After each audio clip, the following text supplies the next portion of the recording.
This video is brought to you by Squarespace. Hey photographer, Jessica Whitaker here, and in this video, I'm going to be going over 3 lens recommendations. Wait, I just called you a photographer. If you're watching this video and you are not a photographer, but rather you are somebody who needs to use photography in your business, or if you're wanting to use your camera for something like starting a blog or capturing family photos when you're out on vacation, in this video, I am going to be walking you through 3 lens recommendations, and don't worry, I'm not going to make it complicated. I teach photography to beginners here on YouTube, and I will be teaching from a very practical and simple perspective so that you can walk away from this video knowing what lens you might want to purchase. I hope that in this video you will have a clear idea of what lens would work best for your situation. 2 things before we dive in. Number 1, I will have all of the lenses linked down in the description box below. In fact, I will have a few different price point options. I'll have new and used, and whenever you can buy used, I highly encourage it. It's not only better on the environment, but it's so much friendlier on your wallet. So I'll link down below KEH Camera, which is where you can buy used camera equipment that has been quality checked. It's so much safer than a social media marketplace or a third-party auction site. Anything I mentioned in this video, check the description box, and I will also be including some camera recommendations for beginner photographers or those who want a nice camera to use in their business or with their family. Now, one other really important thing is that I really encourage you to learn how to use manual mode on your camera, because you can have the nicest camera in the world and you can have a great lens, but if you are not shooting in manual mode, you are not able to use the camera to its full capability. And let's just put it this way, if you're looking for that blurry background, you might not get it if you don't know how to shoot in manual mode. So I will link my video how to use manual mode on your DSLR down below. Don't worry, it's not boring, it's not monotone, it's very simple. There's only 3 things you need to know so that you're on your way to using manual mode. Now that we have all of that out of the way, we are ready to get into the 3 lenses that I recommend. But before we do, I want to thank my sponsor, Squarespace, for making this free video possible. A photo speaks 1,000 words, but a polished and professional portfolio can get us those $1,000 clients. Enter Squarespace, the all-in-one platform for websites and domains. Photographers, it's time to be done settling for slow-loading websites with tedious plugins. I trust Squarespace's all-in-one platform to keep me booked and busy. Pick from one of their dozens of contemporary drag-and-drop layouts, host your custom domain and email with them, and even conduct successful email campaigns. Everything you need to run a successful photography business under their umbrella and at your fingertips. You can head to squarespace.com to begin your free trial, and when you are ready to launch your beautiful professional website, you can go to squarespace.com/Jessica Whitaker to get 10% off of your first purchase of a website or a domain. Let's get into it. In this video, instead of saying lenses, I will actually be saying focal length, because that is exactly what we are focusing on. There are so many different kinds of lenses out there depending on the focal point. So I have the specific lenses linked down below, lots of different options for price point.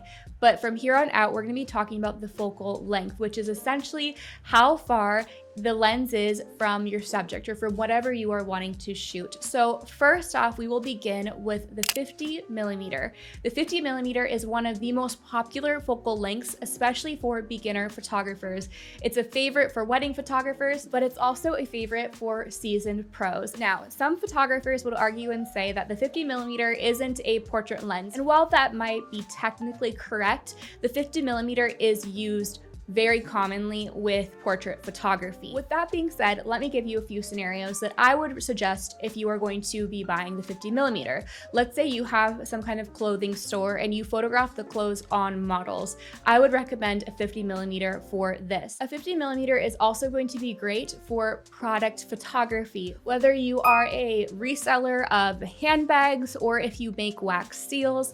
A 50mm lens is going to be a great focal length to capture your product at. Another thing that this lens would be great for is portraiture. If you are wanting to get some nice photos of your family, this is a great option. Now, the last option I give is, in my opinion, the best for portraits, but if you want something that is quite versatile, the 50mm hits all the points.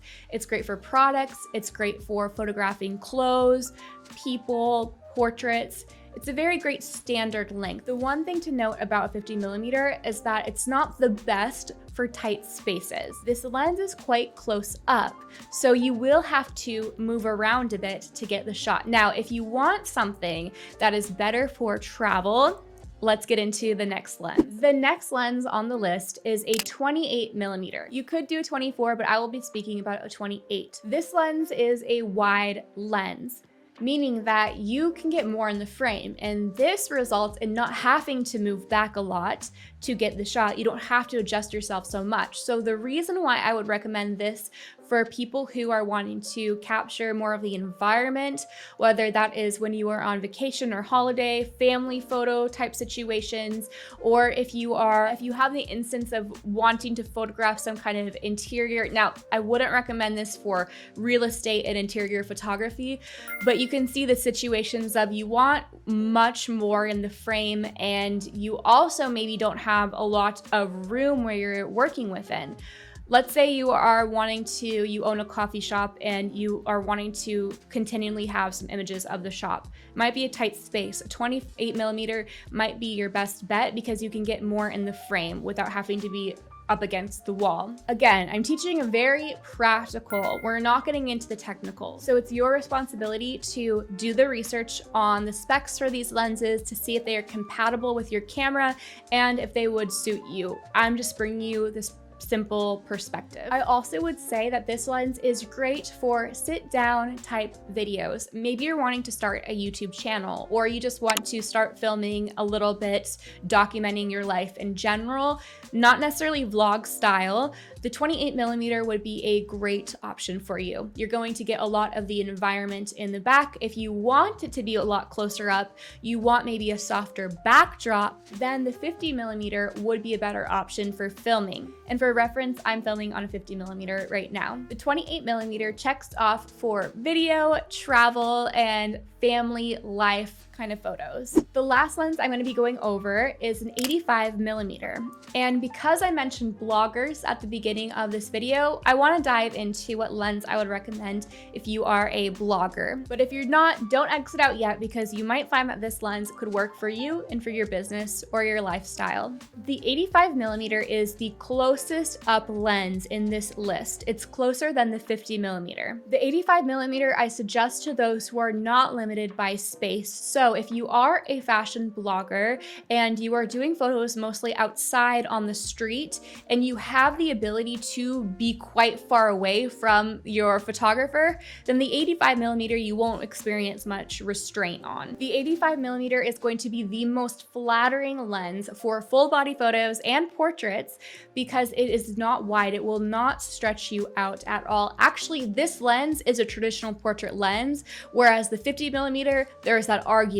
It isn't a traditional portrait lens. The 85mm is truly classified as a portrait lens. Now, here's what you're all waiting for about the blurry background. So because the 85mm is the longest focal length, it is going to compress the background the most, meaning that you are going to have a very soft, creamy background. This lens is going to give you that very gorgeous, blurry background, as long as you know what setting to put your camera on. And it's not complicated.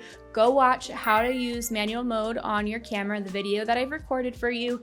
It's very simple. It's one setting. You got this. You need to learn how to use it, especially if you're going to be investing in a lens. This will create the softest background, and the lenses I have linked down below are pretty sharp as well. The 50mm also will create a blurry background, but the 85 is the most compressed. The last point that I want to say about the 85mm is this good for clothing store owners? And the answer is yes, if you have the space. But a lot of us, I worked for a clothing store. I was in a warehouse photographing things where I was actually just standing up on a chair shooting down at products. Then 85mm would not work in that situation. So if you have the space to use the 85mm, maybe even if that's photographing the clothes outside, I do think that it will be amazing, but I don't think it's the only lens that you can have. So the 85 would pair really well with either the 50 or the 28, depending on your lifestyle and depending on what you're looking for with photography in correlation to your business. So what lens is best for you? Only you can decide that. I want you to take this information that I've shared with you, explore the links down below, and do a bit of your own research. Be sure to watch the manual photography tutorial. It's so quick, it's free. You need to equip yourself with these skills to get the most out of your camera and out of your lens. If you have any questions at all about the cameras or the lenses, anything specific for you and for your lifestyle or your business, go into my free photography Facebook group. It's called Build and Bloom. And in that group is where you're able to ask specific questions regarding yourself and what camera and lens might be best for you. Be sure to hit subscribe so that you're the first to know when new free videos for your photography business or your creative business come out. You can follow along over on Instagram at Jessica Whitaker for daily tips, tools, and resources for your business. Everything that you need is in the description box below. I believe in you and I believe in your business, and I'm so excited that you want to integrate photography as a part of your business or more into your life. It's such an awesome medium. It's empowering, and who knows, maybe you'll even start a photography business of your own. With all that being said, I'll see you in my next video. Bye.